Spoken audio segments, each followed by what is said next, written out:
We're in professional growth, and we're going to be looking at fulfill professional responsibilities. This is a challenge I think that has room to grow. Right now, it has two specific buckets in it, and I think there's room for more because this is an area where we have an opportunity to capture some of the things that teachers do that are emerging leadership, but not necessarily there.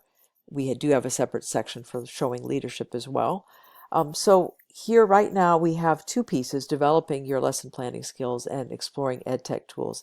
This piece is in here because I'm sure we've all noticed this. Our teachers really need to realize that exploring ed tech tools is not just about instructional increasing your instructional buckets of ideas of ways to teach or engaging students. It's also now a responsibility that they have to take seriously because this is the future for their students, and in fact this is their working future as well. So we'll start with developing your lesson planning skills. This is a kind of a scary one, I think, for any teacher because we all know how complex lesson planning can be. And I appreciate heavily, and I used my background and experience as a curriculum director heavily here, that this is a difficult topic for teachers because sometimes they're put into systems where they're expected to produce these incredibly complex lesson plans. And so, although those are all reflected here, I felt it was also really important to put in more simple approaches because I think it's important that you crawl before you walk and then you walk before you run. And if you start with UBD and backwards planning, I think that teachers will be defeated. But these are all here because districts expect them. This is a way to go and look at more basic approaches to it. It reminds us of the importance to check to make sure we're aligning our planning to what is expected, the scope and sequence, the standards, and if there's a curriculum map. It's very helpful, I always think, to look at examples. These lesson plan examples are actually all contained in one link here, but we could certainly add other ones that you felt were really helpful. And then there's some different templates as well.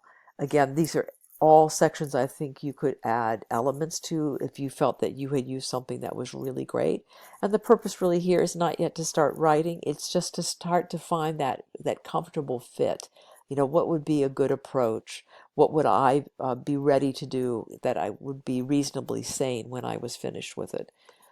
When we go into the creation phase, I make a point of reminding the coach and the user here that it's really important to know what are the expectations of the district and the principal. When does it have to be turned in? What is the time involved? Do they have to plan for the first 3 days of the week? Because based on that, often your instruction changes. Or do they have to do all 5? Or do they have to do 2 weeks? Um, can they and should they be sharing this lesson planning? And yes, I would say urge them to do so. Unless they are a singular teacher of a subject and a grade level, it makes more sense to share this load. Why would they want to do this all by themselves?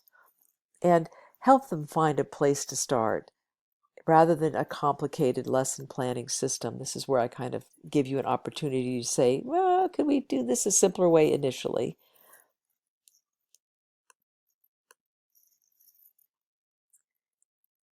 And then the test part is really intended to be low stakes.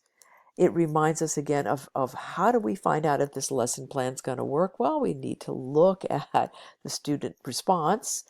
Um, keep it simple, implement that lesson plan, collect artifacts, and then come back and think about it in these terms. And it's not intended to be like, oh my goodness, you failed. It's like, oh, what could you do differently? And could you keep the amount of hours you put into this lesson plan? How could you lower that amount of time based on the student response? Did you really need to go to that level of detail? Or did you need more detail? Did you fail to plan thoroughly and be prepared to assess students and their understanding throughout that lesson so that you would know what comes next?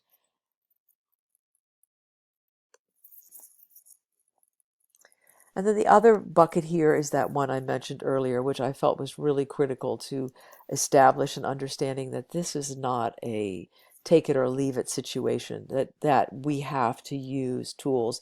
Google Drive is the one that was put here because it's gives you a district-wide opportunity or a personal use opportunity. One is slightly different than the other, but they are pretty closely mirrored. And it's a wonderful platform. There are other platforms, and by all means, this is what I mean. We can expand this section and we could put something else in. But this focuses only um, on Google Classroom and Google for Educators. It gives you and the teacher an opportunity to really think about it. You know, what is it? Why would I want to use it? As you know, Google supports everything they do with lovely little videos, so there's probably a lot of detail that's not here. This could go on forever, but this is meant to be mostly a basic introduction, and so it does use those tools that helps introduce a teacher to this idea. And this is an opportunity to try something very low stakes. Let's try a Google form. Let's try a shared Google Doc.